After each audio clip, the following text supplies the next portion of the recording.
This morning on BRN, long-term care cost lessons for policymakers.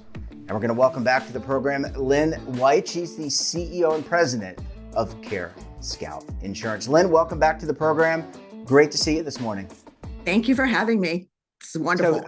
It's great to talk about this. And I think anytime you can, bring awareness to such an important topic. I think a lot of Americans, they're caregivers. Maybe they have a loved one who may need some help.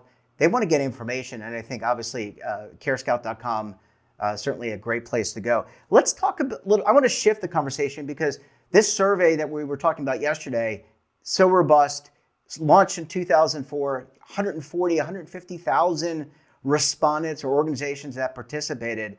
Are there some lessons here for our policymakers in Washington, D.C. and around the country?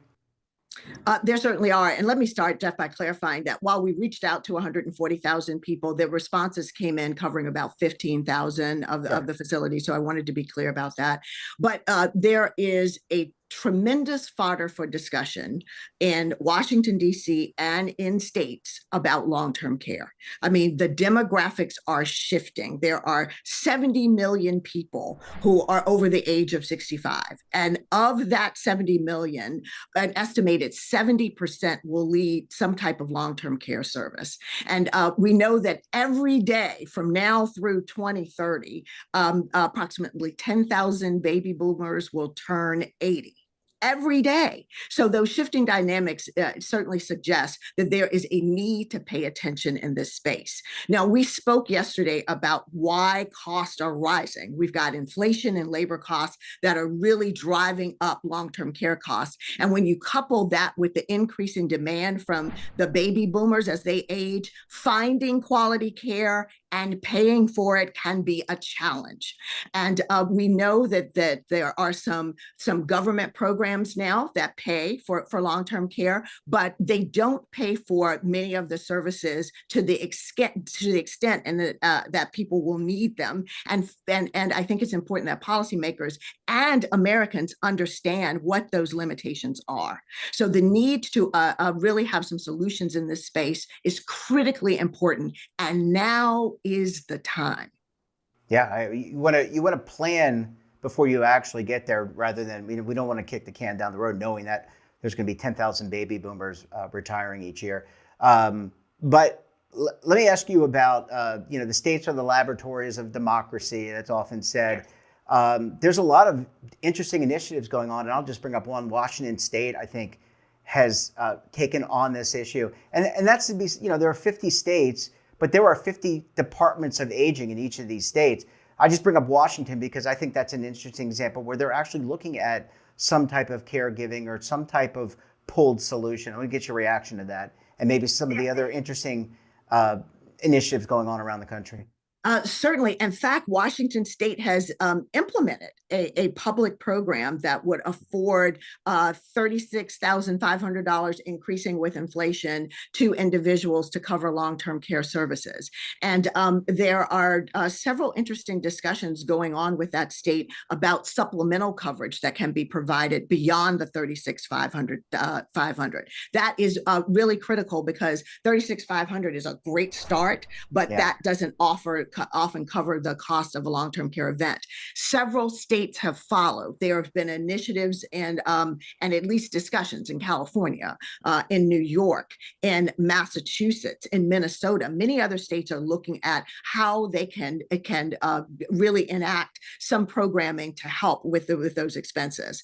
But on a federal level, there is activity underway as well. Congressman Tom Suozzi from New York has introduced the WISH Act to enable there to be some form of payment for individuals as they need to address their care needs. And I know that Genworth and CareScout are actively involved with the congressman who is looking to get some widespread adoption of some of the things considered in that bill. So we are very excited to participate in that, and we definitely commend the bill to consideration of others.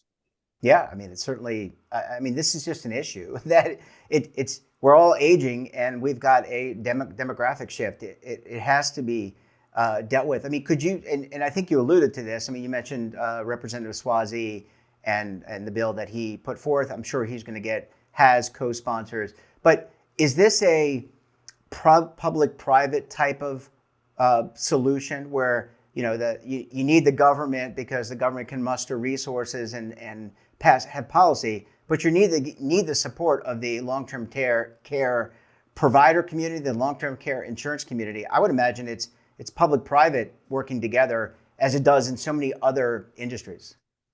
So, Jeff, neither entity can do this alone. The Yeah. problem is just too big. So it has to be a public-private solution that would involve the private market coupled with a government backdrop. We usually, I should say backstop. Let me get it right. Because what backstop, backdrop. That's right. Backdrop, backstop. That's fine. Because I'm so excited about this. I'm mixing up my words here, but I want to okay.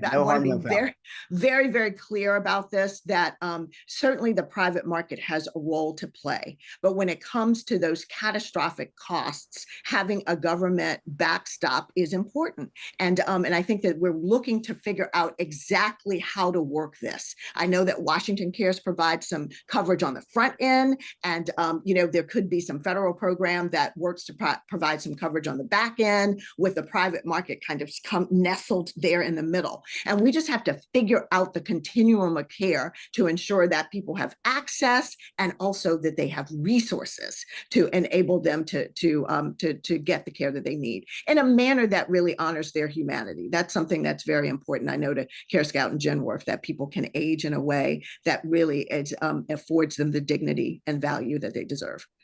Lynn, how much of this public policy discussion centers around education? It would seem to me, we all lead busy lives. We're focused on our families, our friends, taking the kids to soccer practice, whatever. So oftentimes things like this can be set, we push them away because they're not immediately in our front view mirror, in our front view. So how important is the educational component? It sounds like it's important, especially when you talk about the special tool that CareScout has on its site. It sounds to me like we need to do a good job passing policy and having the right policy decisions, but we also need a lot of education.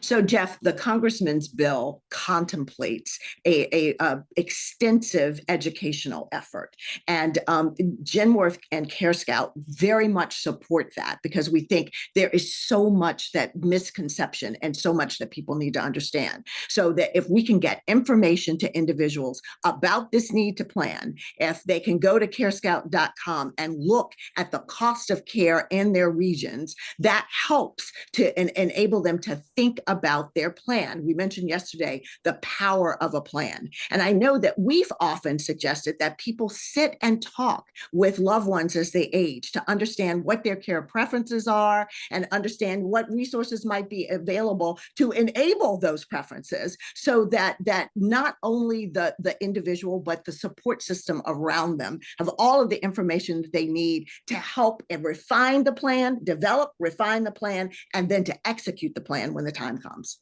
And we're talking about, we call them on the network, real Americans. We're talking about, this is not a wealthy issue. This is for all Americans. Every American needs to understand that they're going to age, that they're going to have challenges in their future lives, and that they need to plan appropriately.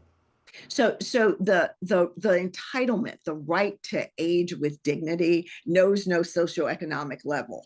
And so we all need to think about how it is that those who need care can receive it in a manner that they can understand, access, and afford. That's very, very important. It is not an affluent issue at all.